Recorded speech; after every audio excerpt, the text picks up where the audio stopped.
Good afternoon. My name is Rajette Harris, and I would first like to thank the organizers for allowing me to speak before you today. Senator Barbara Boxer once said, "Every citizen of this country should be guaranteed that their vote matters, that their vote is counted, and that in the voting booth, their vote has as much weight as that of any CEO, member of Congress, or president." Pennsylvania's voter ID law could disenfranchise at least 10% of the state's population. The purpose of this bill is no secret, especially with the comment last year that the new voter ID law would allow Governor Romney to win the state of Pennsylvania. Let's fast forward a year.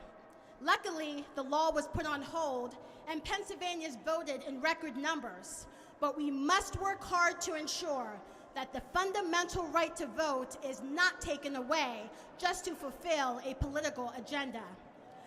Throughout this entire debate, no one, not one person, has been able to demonstrate a need for stricter ID rules. Voter fraud is often brought up, but the state concedes that there are no recorded reports of voter fraud anywhere in Pennsylvania. We cannot, I repeat, we cannot allow Pennsylvania to curtail important rights just because they feel like it. The standard of scrutiny is the key issue in voting rights cases. If the right to vote is fundamental, then the standard should be strict scrutiny.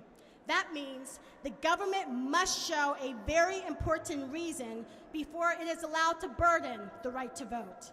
Pennsylvania has not produced any evidence of voter fraud because it does not exist. Let me repeat that. It does not exist. There is no good, factual, or neutral reason to make it harder to vote, only imaginary reasons that serve no purpose but to silence people.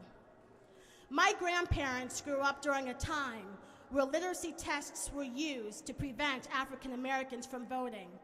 As a result of these voter suppression methods, a candidate could win with less than 10% support of eligible votes.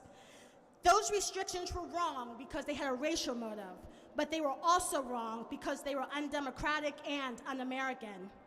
Powerful forces today want to take us back to a time when the government gave out ballots to those that they approved of. The start of this began last month when the U.S. Supreme Court struck down a key provision of the Voting Rights Act. The day after this decision, state officials across the country aggressively moved ahead with new voter suppression laws.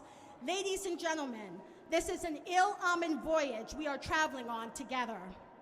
We are living in a new America, an America that is more diverse than ever before.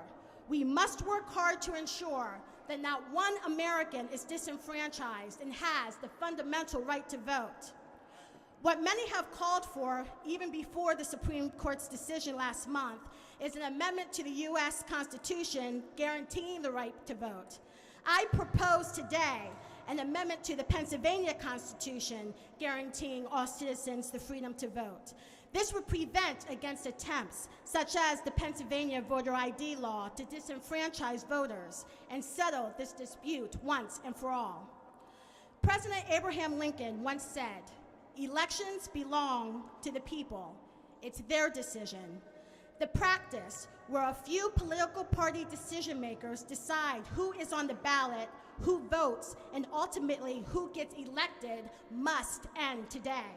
The choice is ours, and only then will we fully fulfill the proposition, government of the people, by the people, and for the people. Thank you.